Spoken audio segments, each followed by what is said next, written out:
오늘 우리에게 주신 하나님의 말씀은 누가복음 6장 39절에서 45절의 말씀입니다.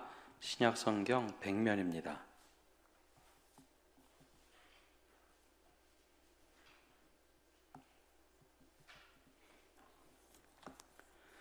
우리 39절에서 45절의 말씀 한 절씩 교독하겠습니다. 또 비유로 말씀하시되 맹인이 맹인을 인도할 수 있느냐? 둘이 다 구덩이에 빠지지 아니하겠느냐?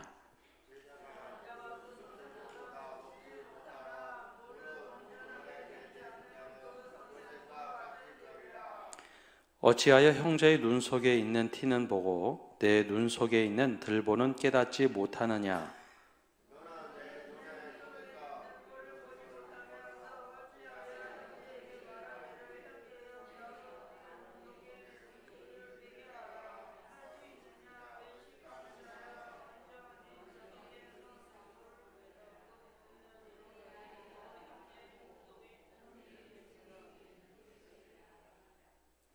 못된 열매 맺는 좋은 나무가 없고 또 좋은 열매 맺는 못된 나무가 없느니라.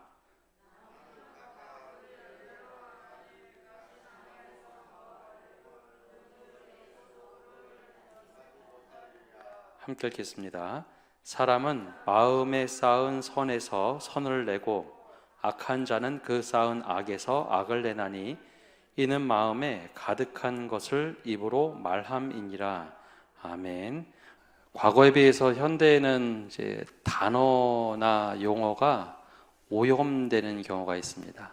예컨대 저희가 어렸을 때는 동무라는 말을 많이 썼던 것 같은데 어느 순간에 북한에서 쓰는 말이 되다 보니 동무라는 말이 점점 사라졌죠. 또 이제 젊은 사람들이 조금 더 저희 대학생 때쯤만 해도 동지라는 말을 썼는데 북한에서 동지라는 말을 쓰다 보니까 더 이상 이제 동지라는 말을 잘 쓰지 않습니다. 그것과 마찬가지로 성경에 나오는 표현들 중에도 우리가 쓰는 용어가 중에 오염되는 단어들이 좀 있습니다. 그 중에 하나가 비유입니다. 비유라는 말은 예수님께서 아주 즐겨 쓰시던 하나의 방식이었는데 이단들이 이제 이 비유라는 단어를 꺼내서 쓰기 시작했습니다. 특히 이제 신천지의 경우에는 이 비유라는 것을 아주 독특하게 자신들의 전유물처럼 쓰기 시작했습니다. 그래서 이단들이 쓰는, 특별히 이제 신천지가 쓰는 비유다라고 하는 표현들을 보면 거기엔 하나의 특징이 있습니다. 원래 비유는 하나님의 나라를 알아가기 쉽도록 하나님의 나라에서 일어나는 일들을 땅에서 이야기하면 과연 다 이해할 수 있을까? 우리가 과학책을 봐도 과학의 굉장히 어려운 이론들은 봐도 잘 이해가 되지 않습니다. 학자들이 아주 쉽게 설명해야 비유로 좀 들어줘야 그게 그런 말이구나.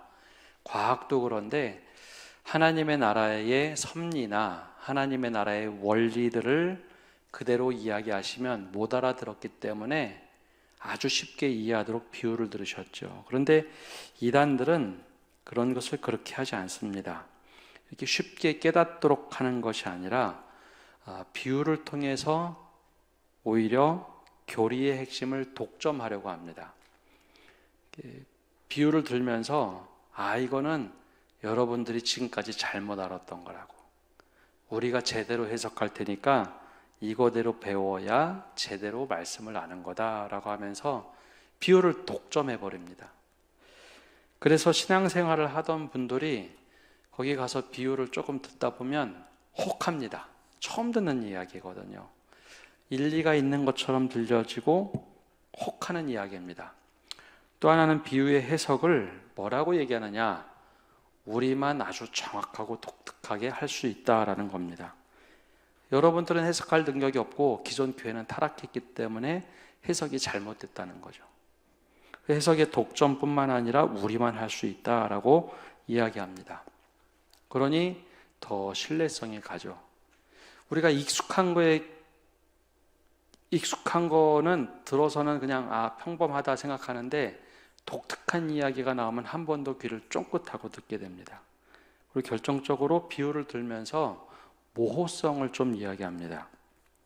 무엇인가 하면 빠져나갈 구멍을 미리 다 열어놓고 비유를 해석한다는 거죠. 그래서 정통 교회에서 이게 잘못됐다라고 하면 그거 비유인데 이건 약간 이렇게 해석해야 된다. 그래서 처음에 가르치던 것과 지금에 가르치는 내용들이 자꾸 바뀝니다. 보통 이단들이 그렇죠.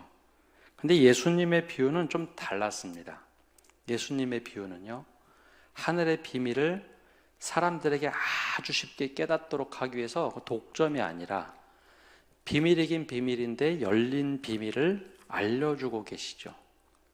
비밀인데 비유를 통해서, 그래서 주님께서 종종 하시는 말씀, 들을 귀 있는 자는 들어라 라고 하는데 다 해석해서 알고 있는 내용입니다. 그래서 예수님이 보통 비유다라고 해서 들었던 비유 중에 대부분은 건축에 관련된 비유나 농사에 관련된 비유입니다. 지금은 그렇지 않은데 아마 이 가운데도 집을 직접 져보신 분들 계시죠? 아무도 안 계실까요? 인부들 사서 말고, 제가 어렸을 때 보면 시골에 가면 그냥 동네에서 그냥 초가집 같은 거는 이렇게 동네 어른들이 그냥 이렇게 뚝딱뚝딱 졌던 기억이 납니다. 그러니까 이 당시에는 집을 짓는다는 게 인부들이 짓는 경우도 있지만 그냥 터 그려놓고 동네 사람들이 가서 집을 지었죠. 그래서 건축의 비유를 들으실 때 모래 위에 지은 집과 반석 위에 지은 집 그러면 머릿속에 확 박힙니다. 당연히 반석 위에 지어야지. 말씀이란 반석 위에 신앙이 세워져야지 금방 알아차립니다. 또 예수님께서 하셨던 말씀뿐만 아니라 사도 바울도 예수님을 뭐라고 비유했냐면 사람들이 버린 돌을 가져다가 중요한 주춧돌이 되게 했다. 또 머릿돌이 되게 하셨다라는 거죠. 이것도 확 알 수 있는 이야기입니다. 사람들은 십자가에 달리신 예수님을 비난해서 버린 것처럼 이해했지만 그게 집에 가장 중요한 돌이 되었다. 모퉁이 돌이 되었다라는 거죠. 이렇게 확 와서 닿습니다. 농사의 비유도 그렇습니다. 씨 뿌리는 비유를 들을 때 우리 마음밭이 옥토냐 돌짝밭이냐 엉겅퀴가 있는 곳이냐 길가가 있는 것이냐 그의 비유를 들으면 우리 마음이 어떻게 해야 될까 우리 스스로 비유를 듣고 다 깨닫습니다. 가라지 비유도 그렇죠. 가라지 비유도 원수가 와서 가라지를 뿌리고 갔는데 중간에 거둘 거냐 중간에 가라지를 다 뽑을 거냐 그렇게 되면 알곡도 건드려지니까 추수할 때 하나님께서 다 알곡은 곡간에 모으고 가라지는 불에 태운다. 그러니 우리가 정죄하고 살지 말고 끝까지 알곡을 지켜라 라는 말씀으로 하십니다. 그래서 예수님의 비유는요 굉장히 분명합니다. 다 알아들을 수 있는 이야기고 그것을 따라 할 수 있도록 다 비유를 들으셨죠. 그게 열린 비유입니다. 그것을 자기 것으로 이해하면 됩니다. 아까 처음에 말씀드린 것처럼 이단들은 이것을 독점을 합니다. 우리만 알고 있는 비밀. 근데 그렇지가 않다는 거죠. 예수님이 말씀하신 비유에는 일관성이 있습니다. 그리고 그 비유에는 해석하는 신앙의 정통성이 있습니다. 그래서 예수님이 하신 말씀을 누가 적었느냐? 바로 기억하고 있다가 사도들의 터 위에서 이 신앙이 이어져 왔고 사도들의 가르침을 받았던 사람들이 이 복음서를 기록합니다. 해석을 정확하게 하라는 거죠. 어느 날 그냥 갑자기 성경 읽다가 이렇게 해석하는 게 맞다가 아니라 예수님이 말씀해 주신 취지를 정확하게 이해했던 사도들이 가르치고 또 속사도들, 교부들, 속교부들이 계속해서 이 비유의 일관된 해석을 가르치고 흘러온 것. 그래서 역사적으로 이렇게 해석하는 게 맞다라고 하는 것. 그게 바로 사도들의 터 위에 서 있는 겁니다. 그래서 신학교에 가면 신학이라는 걸 배웁니다. 이 말씀은 이렇게 해석하는 것이 맞다라는 거죠. 그래서 예수님의 비유는 일관성 있게 대부분 하나님 나라 비유입니다. 하나님 나라가 하늘에서 이루어진 것처럼 이 땅에서 이루어져야 하는데 하늘의 비밀을 다 구체적으로 설명하면 이해할 수가 없기 때문에 비유로 들으신 것이죠. 그래서 그 해석의 정통을 이어가라라는 겁니다. 그리고 성경은 우리만 특별하게 해석하고 우리만 특별히 알고 있는 비밀이라고 얘기하지 않습니다. 그러니 만약에 우리만 여기 가서 말씀을 들으면 아주 특별하게 우리만 깨달을 수 있다, 비밀이다라고 누군가 이야기한다면 조심하십시오. 이단일 가능성이 많습니다. 왜냐하면 그들만 특별하게 해석하고 특별하게 이해한다면 다르리자 끝단이라는 말처럼 다 비슷한 것 같은데 가장 중요한 교리를 다르게 가르칠 수 있기 때문입니다.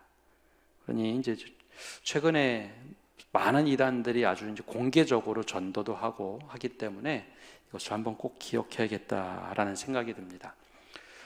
오늘은 바로 이제 이 비유 말씀을 들으시면서 하나님 나라에 대한 비유 세 번째 시간으로 오늘은 세 가지를 말하고 있습니다. 첫 번째는 바르게 인도하는 자가 누구냐? 두 번째는 신앙은 다른 사람의 모습을 보고 정죄가 아니라 우리 스스로 성찰해야 된다라는 것. 하나님의 나라는 풍성함에 있는 게 아니라 바른 열매를 맺는 데 있다라는 세 가지 비유의 말씀을 하고 계십니다. 오늘 그 하나님 나라 비유에 대한 말씀을 좀 더 구체적으로 보도록 하겠습니다. 첫 번째 하나님 나라 비유는 바른 인도자가 되어라라는 말씀입니다. 39절과 40절의 말씀 우리 함께 읽어보겠습니다.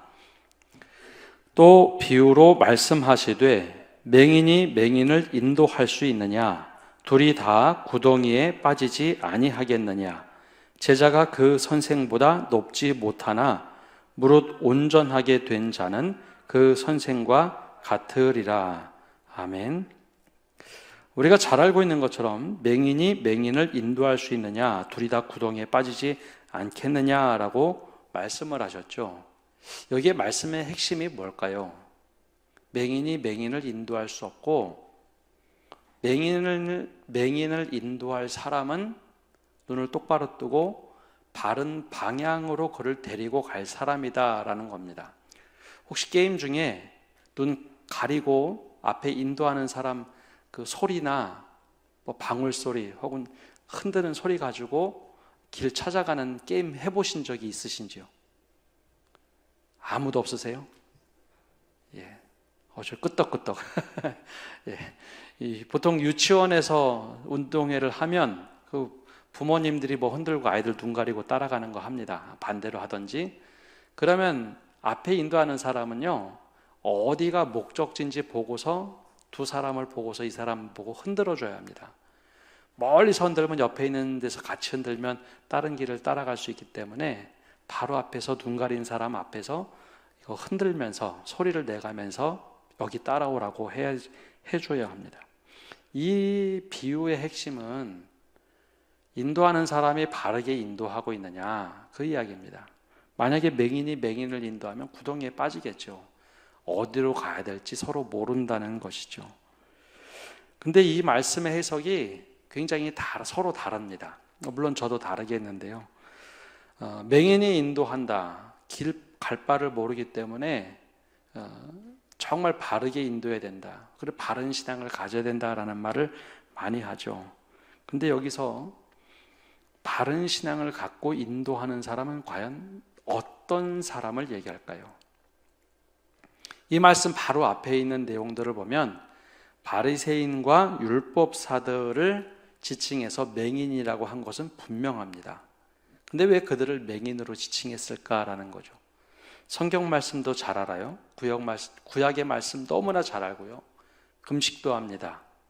그리고 기도도 열심히 하고 구제도 하고 그들이 할 수 있는 신앙의 모습은 다 합니다. 그런데 왜 예수님은 굳이 그들을 맹인으로 지칭하면서 맹인이 왜 어디로 갈 바를 알지 못하는 맹인들을 인도하고 있느냐라는 비유로 들으셨다는 거죠. 과연 바른 방향으로 인도할 수 있는 사람 혹은 그 사람은 어떤 사람을 얘기할까요? 바로 앞에 예수님께서 들었던 말씀이 있습니다. 바로 바리새인과 사두개인들에 대한 가르침을 쭉 보시면서 크게 세 가지를 이야기하십니다. 뭐를 얘기하셨냐면 제일 먼저 27절과 28절에 보면 이렇게 먼저 말씀하시죠. 그러나 라고 하면서 먼저 하신 말씀이 있습니다. 너희 듣는 자에게 내가 이르노니 너희 원수를 사랑하며 너희를 미워하는 자를 선대하며 너희를 저주하는 자를 위하여 축복하며 너희를 모욕하는 자를 위하여 기도하라. 이게 하나님 나라의 법칙이고 하나님 나라 복음대로 살아가는 방식이라고 가르쳐 주시죠.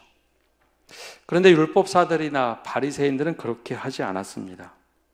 원수에게는 뺨을 맞으면 뺨을 같이 때려야 되고 눈에는 눈, 이에는 이로 가르쳤습니다. 그러니까 그렇게 사는 것이 말씀대로 사는 법이다라고 가르쳤다는 거죠. 그러면 그렇게 가르치는 사람들의 가르침을 받는 사람들은 똑같이 그들이 걷는 길을 걷는다라는 겁니다. 그래서 웅동에 빠진다. 하나님 나라 법칙은 원수를 사랑하며 미워하는 자를 선대하며 사는 것.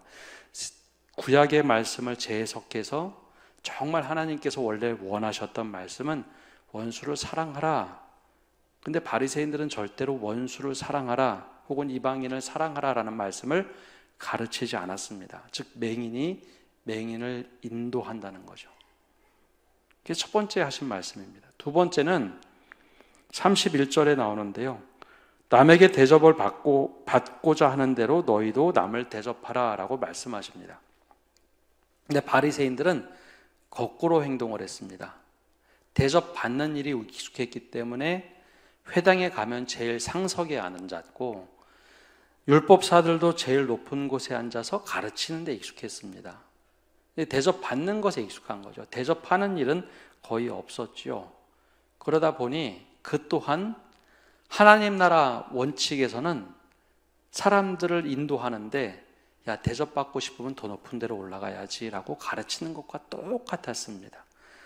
어디로 가야 될지 모르는데 맹인이 맹인을 인도하니까 하나님 나라가 아니라 이상하게 하나님 나라의 반대로 행하는 것들을 너무나 많이 가르치고 있더라라는 거죠.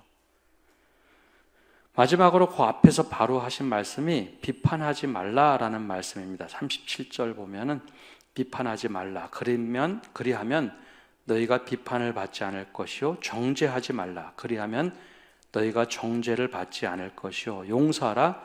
그리하면 너희가 용서를 받을 것이요. 근데 바리새인들이 제일 잘하는 게 비판이고 정죄고 용서하지 않았습니다.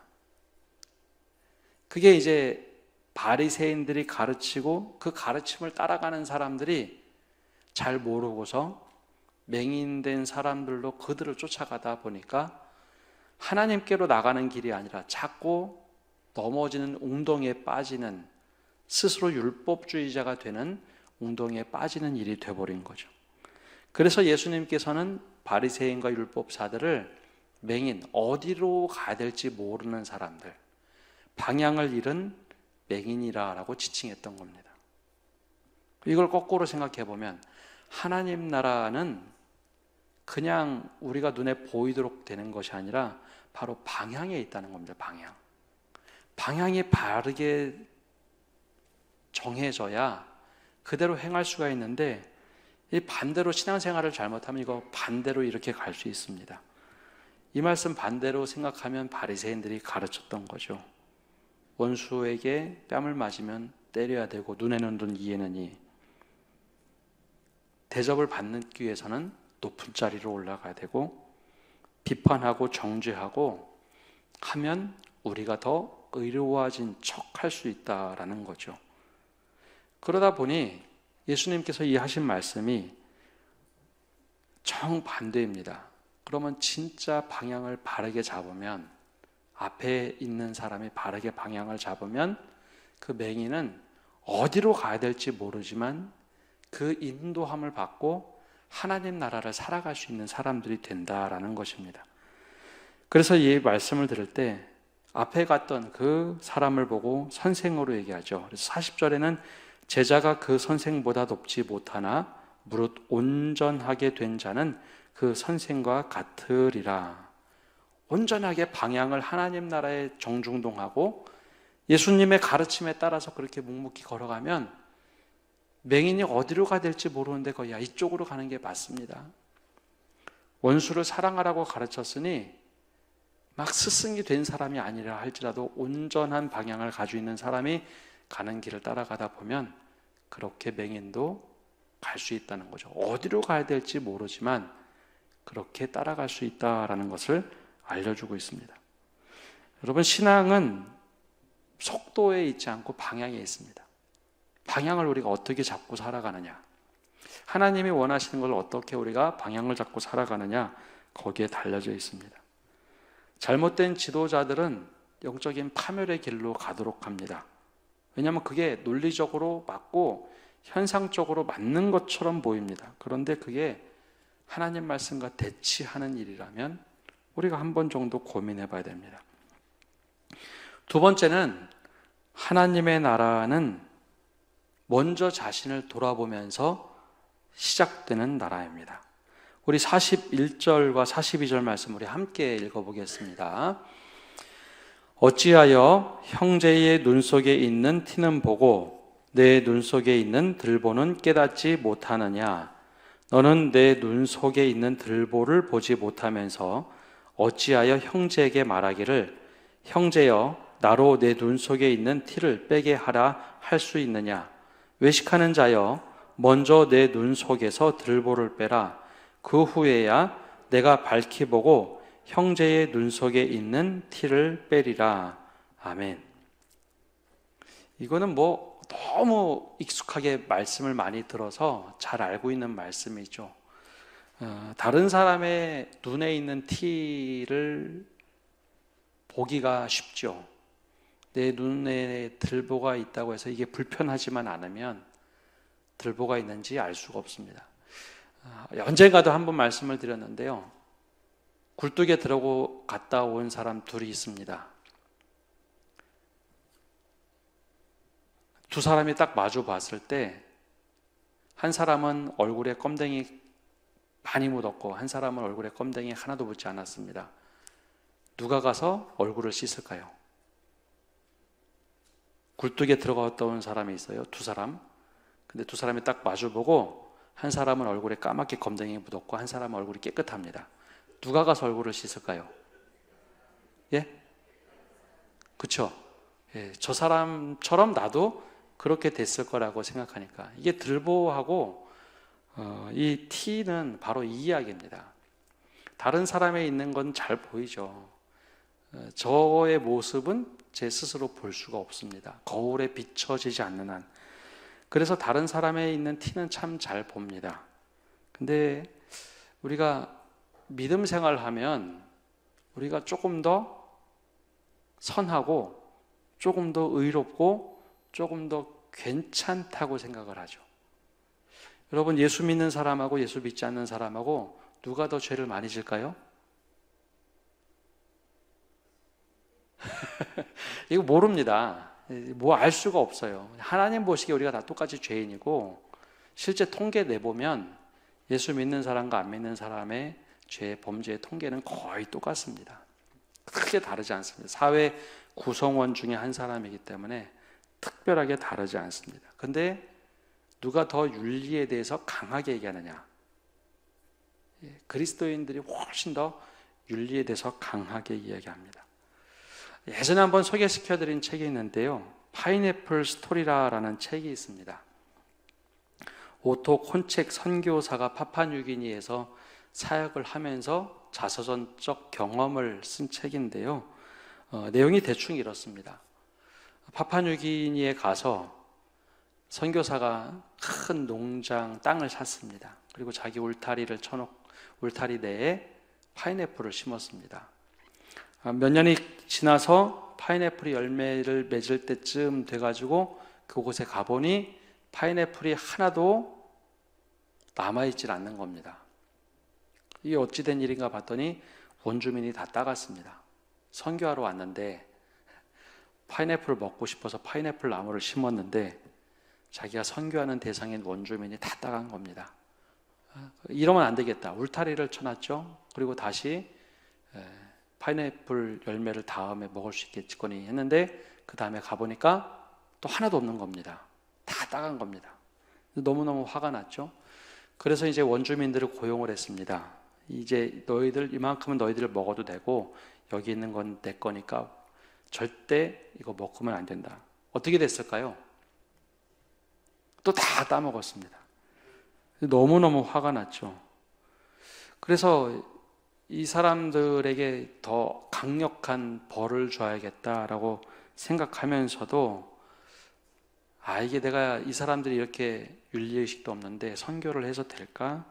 너무 속상해하는 도중에 한 가지 그냥 꾀가 났습니다. 뭐라고 얘기했느냐 하면 야, 이건 하나님의 것인데 하나님의 것을 가져가면 되겠나? 근데 원주민들이 그 이야기를 듣고 깜짝 놀랐습니다. 하나님의 것이라는 이야기를 듣고 다음 해가 됐습니다. 파인애플이 어떻게 됐을까요? 그 다음부터는 원주민들이 따가지 않는 겁니다. 지금까지는 하나님의 것이라는 걸 모르고서 우리가 선교사가에 살아도 이게 우리 땅인데 우리 땅에 있는 거 우리가 먹는다고 무슨 상관이냐. 근데 하나님께 드려야 될 거를 우리가 뺏어 먹는 거는 잘못됐다고 원주민들이 깨닫기 시작하죠. 근데 이 선교사가 뭐를 깨달았냐 하면 내가 하나님의 열매를 지금 훔쳐먹고 있구나라는 자기의 모습, 원주민하고 똑같은 자기의 모습을 깨닫게 됩니다. 원주민이 살아가는 것 이것도 다 하나님의 뜻이고 하나님의 것이고 사역도 하나님의 것인데 내 것 취하겠다고 했던 태도가 원주민들하고 똑같다는 걸 깨닫습니다. 그러면서 이 파인애플을 심고 기르는 모습을 보면서 야, 내가 원주민들보다 더 했구나라는 걸 깨닫죠. 그러면서 쓴 책이 파인애플 스토리라라는 자서전적 선교 이야기였습니다. 사실 우리 신앙의 출발은 정죄하는 데 있는 게 아니라 내가 하나님 앞에서 회개하는 데 있습니다. 그렇죠? 우리가 하나님께 예배하고 하나님을 만나고 하나님을 깊이 알아가는 것은 내가 하나님 앞에서 얼마나 죄인이냐를 깨닫는 거지. 저희가 선교단체에서 훈련 받을 때 재미나게 표현한 이야기가 있었는데요. 이런 표현이었습니다. 주님, 내가 여기 있사오니 죄를 보내소서. 이게 어떤 표현인지 아시나요? 주님, 제가 여기 있사오니 나를 보내소서가 아니라 주님, 내가 여기 있사오니 죄를 보내소서. 무서우니까 먼저 죄부터 보내주십시오 라고 하는 거였습니다. 어느 순간부터 우리가 죄에 대한 이야기를 하면 설교를 들어도 지금 이거 누가 들어야 되는데, 지금 이거 누가 이렇게 바뀌어야 되는데. 아니요, 근데 원래 신앙은 내가 변하는 데서 출발합니다.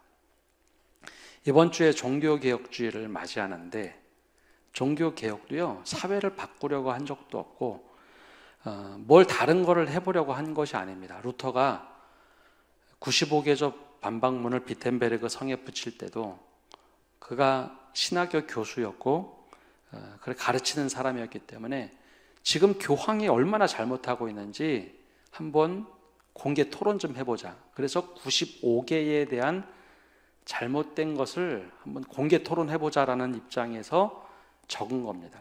우리 스스로가 안 바뀌면 더 이상 교회는 아무런 의미가 없다.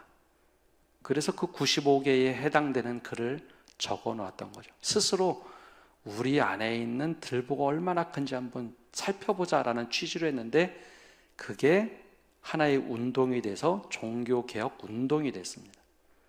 나를 먼저 돌아보지 않는 신앙은 밖에 어떤 영향력을 끼치기가 어렵습니다. 질그릇에 보배를 가졌는데 질그릇이 너무 더러워요. 그러면 보배의 가치가 떨어집니다. 우리 먼저 들보를 먼저 볼 수 있어야 합니다. 그렇지 않으면 세상을 향해서 아무리 복음을 외쳐도 우리가 잘못된 길을 가고 있으면 그 외침이 무용지물이 됩니다. 그래서 한 영화에 나왔던 것처럼 우리가 세상을 향해서 막 외치는데 누군가 그 말 한마디, 너나 잘하세요, 그 말 한마디 하면 할 말이 없습니다. 그래서 우리 들보를 먼저 볼 수 있고 나 자신의 들보를 보면서 내가 이렇게 바뀌어야지. 아까 파인애플 스토리 말씀드린 것처럼 원주민들이 그렇게 하나님의 것을 제대로 하나님의 것이란 걸 몰랐을 때 그렇게 선교사 거를 빼먹고 마치 자기들 것처럼 한 모습을 보고 그렇게 욕하던 선교사가 자기가 하나님의 사역지에서 하나님의 열매를 몰래 빼먹고 있다라는 사실을 깨닫자 그때서 비로소 선교가 되더라라는 거죠. 우리 안에 있는 들보를 깨닫지 못하고 계속 이야기하는 순간 우리 하나님의 나라를 우리 스스로 망쳐버릴 수 있습니다. 그래서 우리 안에 있는 들보를 먼저 살펴봐라. 그걸 빼내고 나서 다른 사람에게 내가 이런 들보를 빼냈기 때문에 이야기하지 않아도 내가 이런 들보를 빼낸 삶을 살아간다면 저 사람 안에는 아무것도 없네, 티끌도 없네, 나도 그럼 저 사람을 닮아가야겠다. 그게 바로 하나님 나라가 움직여지는 힘입니다. 그래서 이 은혜를 가지고 살아가라 라고 권면하고 있습니다. 마지막 세 번째는 하나님의 나라는 열매로 드러나는 나라입니다. 우리 43절의 말씀 우리 함께 읽어보겠습니다. 못된 열매 맺는 좋은 나무가 없고 또 좋은 열매 맺는 못된 나무가 없느니라. 45절 함께 읽겠습니다. 선한 사람은 마음에 쌓은 선에서 선을 내고 악한 자는 그 쌓은 악에서 악을 내나니 이는 마음에 가득한 것을 입으로 말함이니라. 아멘. 여러분, 세상에서의 관점은 열매를 많이 맺는 데 관점보다는 이 나무가 얼마나 크고 화려하냐, 크기에 달려 있습니다. 근데 주님께서 우리에게 원하신 것은 얼마나 좋은 열매를 맺고 있느냐를 보신다는 거죠. 저는 시골에서 자라지 않아서 잘 몰랐는데 그 비슷한 나무끼리는 이게 어떤 열매를 맺는지 모른다고 해요. 처음에 심었을 때는 이 나무가 어떤 나무인지, 어떤 좋은 나무인지 나쁜 나무인지, 또 열매가 어떤 것이 맺혀질지 조금 어느 정도 자라고 모양이 딱 드러났을 때 이 나무가 사과나무구나, 이 나무가 감나무구나, 그런 걸 아는 거죠. 근데 여기서 좋은 열매, 나쁜 열매는 사과나무에서 좋은 열매를 맺고 나쁜 열매를 맺고 그 얘기가 아니라 나무 자체에서 DNA를 가지고 있는 것이 사과나무인지 아니면 다른 열매를 맺는 나무인지 그 출발점이 중요하다라는 것을 말하고 있습니다. 못된 열매 맺는 좋은 나무가 없고 좋은 열매 맺는 못된 나무가 없다. 나무에서 큰 사과를 맺느냐 나쁜 열매를 맺느냐 그 이야기가 아니라 그 나무에서 사과를 달게 되면 사과가 나무가 되는 거고 감나무를 심으면 감나무가 된다, 그런 겁니다. 과연 뿌리부터 무엇던 영양분을 받아서 열매를 맺고 있느냐. 그래서 우리가 선한 사람에게는 선한 열매 맺어지는 것이 당연한 겁니다. 악한 생각을 하는 사람은 악한 열매를 맺겠죠. 근데 그게 어떻게 작동을 하느냐? 제일 먼저는 입에서 쏟아져 나오는 말입니다. 그래서 정신은 생각을 지배하고 생각은 행동을 지배하게 되어 있습니다. 마음에 무엇을 담고 있느냐? 마음이 어느 순간에 움직이기 시작하면요, 악한 마음을 품으면 생각도 악하게 오염돼 버립니다. 생각이 약하면 결과적으로는 행동도 악하게 되어 있습니다. 여러분, 마음을 악하게 쓰는데 좋은 행동을 한다. 그거는 누군가를 이용하려고 할 때 하는 거죠. 한 번, 두 번 정도는 속이려고 할 때가 있습니다. 근데 결국은 악한 마음이 있으면 악한 생각과 악한 행동을 하게 되어 있습니다. 그래서 그 열매로 이 사람을 평가하는 것, 그게 바로 하나님 나라 법칙입니다. 근데 세상은 좀 다르죠. 열매가 맺혀지기보다는 얼마나 크고 풍성하냐, 마치 바둑에서 얘기하는 것처럼 큰 돌은 죽지 않는다라는 이야기로만 우리가 해석을 많이 합니다. 그런데 하나님 나라는 그렇게 되어 있지 않습니다. 우리가 어떤 마음을 품고 어떻게 살아가며 어떤 열매를 맺는가. 그래서 한순간에 보여지는 것이 아니라 하나님의 나라에서는 어떻게 우리가 선한 마음을 가지고 살 것인가, 그것을 보고 계시다는 거죠.